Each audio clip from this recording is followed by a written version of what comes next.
मेरा नाम श्रद्धा है और आप देख रहे हैं जागरण बिजनेस का डेली शो सोना चांदी आज। आज यानी सप्ताह के आखिरी कारोबारी दिन सोने और चांदी दोनों के दामों में तेजी से गिरावट देखने को मिली है। जहां सोना 1,52,000 के आसपास ट्रेड कर रहा है, वहीं चांदी 2,32,000 के आसपास बनी हुई है। यह गिरावट इंटरनेशनल मार्केट से बुलियन मार्केट तक देखने को मिली। चूंकि आज मार्केट क्लोज होने वाला है और अगले हफ्ते मार्केट का क्या ट्रेंड रहेगा, इन सभी सवालों का जवाब जानने के लिए आज हमारे साथ जुड़ी है आर्मनी की डायरेक्टर मौमिता सामंत जी और कमोडिटी एक्सपर्ट। आइए उनसे जानते हैं कि उनका इस पर क्या कहना है। नमस्कार मैम, आपको बहुत बहुत स्वागत है हमारे शो में। Thank you Shraddha, thank you for inviting me. Ma'am, मेरा सबसे पहला सवाल आपसे ये है कि आज सोने और चांदी दोनों के दामों में काफी तेजी से गिरावट देखने को मिली। सोना 900 के आसपास गिरा है, वहीं चांदी 2100 के आसपास गिरती नजर आई है। तो इस पर आपका क्या कहना है? ये गिरावट कहाँ लेकर जाएगी? क्या ये करेक्शन है? आगे जाके क्या ट्रेंड रहने वाला है? देखिए, ये जो करेक्शन आ रहा है वो थोड़ा तो एक्सपेक्टेड भी था। और अभी जो हमने देखा था इस पूरे हफ्ते जो था यूएस ईरान के वॉर के कोई सच अपडेट्स नहीं आए थे, जिस वजह से जी। हमने देखा था कि मार्केट ये प्रिज्यूम कर रहा था कि देखिए अपडेट्स नहीं है तो मे बी कुछ ना कुछ बातचीत आगे बढ़ रही है, इसलिए कोई अभी तक कंक्लूजन नहीं आया है। बट वहीं पे अब फिर से अपडेट ऐसी आ रही है कि अभी भी वो लोग कोई कंक्लूजन में नहीं पहुंचे हैं। जो नेक्स्ट वीक उसमें उसके ऊपर कोई बड़े ऐलान होने वाले हैं जिससे कि पता लगेगा कि आगे क्या हो सकता है। तो स्ट्रेट ऑफ हॉर्मुज खुलेगा कि नहीं खुलेगा, कि यूएस फिर से तैयारी कर रहा है स्ट्राइक्स करने की ईरान के ऊपर। वही ईरान भी जो है वो भी अपने कंडीशन से हट नहीं रहा, तो कहीं ना कहीं फिर से अनसर्टनिटी वापस आती हुई दिख रही है मार्केट में।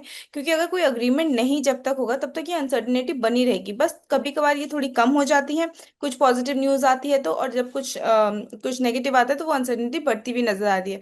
बट अदरवाइज देखा जाए तो अभी तक वॉर का सिचुएशन जो है वो कम्प्लीटली न्यूट्रलाइज नहीं हुआ है। और यही कारण हम्म। के चलते हमें जो ये जो फॉल देखने को मिल रहा है वो थोड़ा एक्सटेंडेड फॉल देखने को मिल रहा है। और अगर लेवल्स की बात करें तो देखिए, गोल्ड जो है अभी इसने रिसेंट हाई लगाया था 1,55,835 का। और 1,55,500 टू 700 का जो एक रेंज है वो एक रेजिस्टेंस रेंज है, वहीं से प्राइसेस गिरावट की तरफ हमें देखने को मिल रहे हैं। अब प्राइसेस जी। 1,53,000 के नीचे चला गया, तो प्राइसेस अगर 1,51,000 के नीचे चला जाएगा तो हमें 1,50,500 तक जाते हुए प्राइसेस दिखेंगे। और जी। वहां से हमें एक बार बाउंस बैक और रिकवरी भी आ सकती है, और तब हमें दोबारा से हाई टच करते हुए दिखेंगे। बट अगर 1,50,000 के नीचे गया तो 148 तक जो है हमें प्राइसेस एक बार को दिखने को मिल सकते हैं, जिस तरीके से भी ये गिरावट जारी है। और अगर ये जी। नेक्स्ट जो भी कंक्लूजन आता है, जो भी बातचीत आती है वहां पे अगर ये आया कि यूएस ईरान में फिर से कोई झड़प हो सकती है, तो हमें ये प्राइसेस जो है थोड़ा और गिरते हुए दिखेंगे टुवर्ड्स द लेवल ऑफ 1,48,000। जी। मैम, चूंकि आज फ्राइडे है और आज इस हफ्ते का मार्केट आज क्लोज होगा, तो क्या हम मंडे को कोई और करेक्शन देख सकते हैं कि जैसे आपने बताया कि आगे जाके हो सकता है कि 1,55,000 के पास अराउंड ये न्यूट्रल हो, तो क्या आगे जाके ये न्यूट्रल अगले हफ्ते में देखा जा सकता है कि अभी इसमें टाइम लगेगा? देखिए, अभी जो है प्राइजेस हमें थोड़ी और गिरावट दिख सकती है, जैसे कि मैंने अभी बोला कि यूएस ईरान के जो भी अपडेट आएंगे हम्म। उससे हमें गिरावट देखने को मिल सकती है। क्योंकि देखिए, अगर इकोनॉमिक नंबर्स की बात करें तो जो जैसे कि कल आया था, पीपीआई नंबर्स आए थे और अनएम्प्लॉयमेंट क्लेम्स आए थे, उसके हिसाब से जो है गोल्ड गोल्ड सिल्वर प्राइसेस को सपोर्ट मिलना चाहिए था। बट जी। क्योंकि अनएम्प्लॉयमेंट क्लेम्स जो है वो भी बढ़ के आए थे, 209K तक के आएंगे। वही सीपीआई और पीपीआई जो है वो भी जो है जो एक्सपेक्टेशन मार्केट एक्सपेक्टेशन के इन लाइन आए थे और कम होते हुए हम्म। आए थे। तो जो इंटरेस्ट रेट बढ़ने की बात थी, अब उसका जो प्रोबेबिलिटी है वो कम हो गया, 50% से कम हो गया, वो 40% आ गया। तो गोल्ड और हम्म। सिल्वर प्राइसेस को थोड़ा सपोर्ट मिलना चाहिए था। बट डाउनफॉल जो है वो सपोर्ट नहीं मिला प्राइसेस को, बिकॉज यूएस और ईरान की जो बात जो सिचुएशन है वो थोड़ा और प्रेशराइज करते हुए नजर आया गोल्ड और सिल्वर प्राइसेस को। और यही हम्म। कारण है हमें जो है नेक्स्ट वीक भी थोड़ा और वीकनेस देखने को मिल सकता है। अगर जो जैसे कि मैंने बोला कि नेक्स्ट वीक जो है यूएस ईरान कुछ ना कुछ अपनी कंडीशन सामने रखने वाले हैं, वहां पे कोई ना कोई ऐलान होने वाला है, तो उसमें जो भी न्यूज़ निकल के आएगी उस हिसाब से हमें गोल्ड और सिल्वर में डायरेक्शन देखने को मिलेगा। जी। और मैम, अगर हम क्रूड ऑयल की बात करें तो क्या ये जो इंटरेस्ट रेट का दबाव है ये क्रूड ऑयल पे भी ज्यादा देखने को मिल सकता है? देखिए, इंटरेस्ट रेट का वो ऐसा क्रूड ऑयल में नहीं दिखता। क्रूड ऑयल को मेजरली अभी जो प्रॉब्लम देखने को मिल रहा है वो बिकॉज जो स्टेट ऑफ हॉर्मूज नहीं खुल रहा, और मिडिल मिडिल ईस्ट का टेंशन जो है वो क्रूड ऑयल प्राइसेस को दबाव में डाल रहे हैं। देखिए, जी। मिडिल ईस्ट का टेंशन इसलिए क्रूड ऑयल प्राइसेस के लिए क्रूशियल होता जा रहा है क्योंकि वो एक ऐसा रीजन है जहाँ से ऑलमोस्ट पूरे वर्ल्ड को ऑयल सप्लाई होता है। और हमें देखने को मिल रहा है कि क्रूड ऑयल के प्राइसेस के चलते जो है ओवरऑल जो हमारी प्रॉब्लम है वो बढ़ती हुई नजर आ रही है।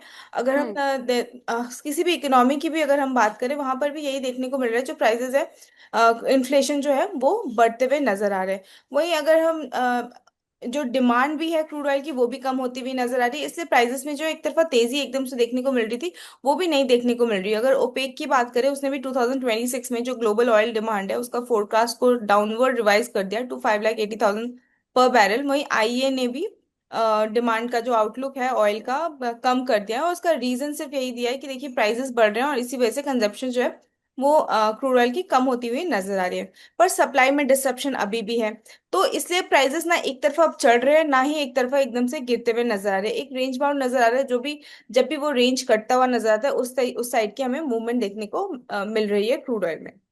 जी। और मैम अगर हम सपोर्ट और रेजिस्टेंस लेवल की बात करें तो वो क्या रहने वाला है? देखिए, अगर क्रूड ऑयल की बात करें तो क्रूड ऑयल जब तक 7,800 के ऊपर नहीं जाएगा तब तक 8,000 और 8,200 के लेवल्स देखने को नहीं मिलेगा। और हम्म। वहीं अगर डाउन साइड की बात करें, इमीडिएट सपोर्ट जो है 7,500 का रहेगा, उसके नीचे गया तो price 7,400 and then towards level of 7,200 तक जा सकते हैं। बट जब तक 8,200 के ऊपर नहीं आएगा तब तक फर्दर तेजी नहीं देखने को मिलेगी क्रूड ऑयल प्राइसेस में। जी मैम, और अगर गोल्ड और सिल्वर के सपोर्ट और रेजिस्टेंस लेवल की बात करें तो? देखिए, गोल्ड का जो मैंने आपको बता ही दिया कि 1,51,53,000 के नीचे चला गया तो प्राइस 1,51,000 एंड 1,50,000 तक जा सकते हैं।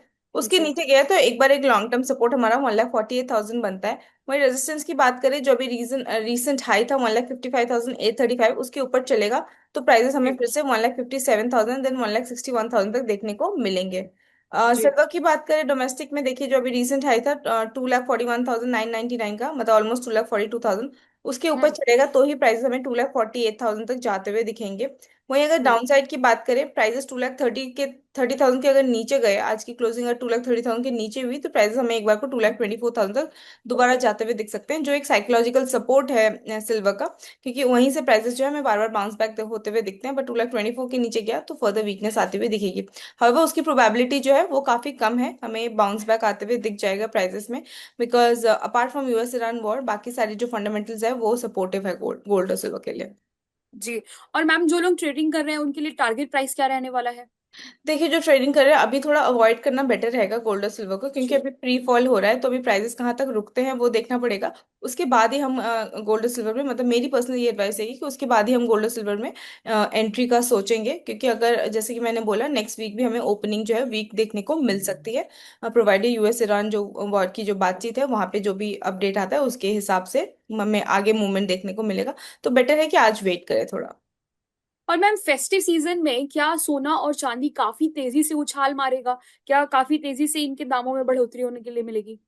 नहीं, देखिए गोल्ड और सिल्वर के जो है प्राइसेस जो है मोस्टली इंटरनेशनल की वजह से हमें हमारे गोल्ड और सिल्वर प्राइसेस जो है मूवमेंट्स करते हैं।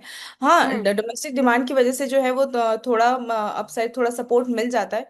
प्राइसेस एक बार को डोमेस्टिक में अगर बात करूँ 1,56,000 के ऊपर चलेगा तो ही गोल्ड में हमें फर्दर तेजी देखने को मिल सकती है। तो हम्म। हमें जो फेस्टिव सीजन है और जो वेडिंग सीजन है वहाँ पे हम लोग एक बार को प्राइसेस को फिर से 1,57,000 1,60,000 तक देखने को मिल सकता है, और सिल्वर भी जो है एक बार 2,48,000 2,50,000 तक देखने को मिल सकता है during the festive season and wedding season time. जी। धन्यवाद मैम हमारे साथ जुड़ने के लिए, और लास्ट मोमेंट पे जुड़ने के लिए, और हमारे साथ इतनी सारी जानकारी साझा करने के लिए, हमारे दर्शकों को इतनी सारी जानकारी देने के लिए। आपसे फिर से बातें करेंगे और बहुत सारे सवाल पूछेंगे। धन्यवाद। Thank you so much.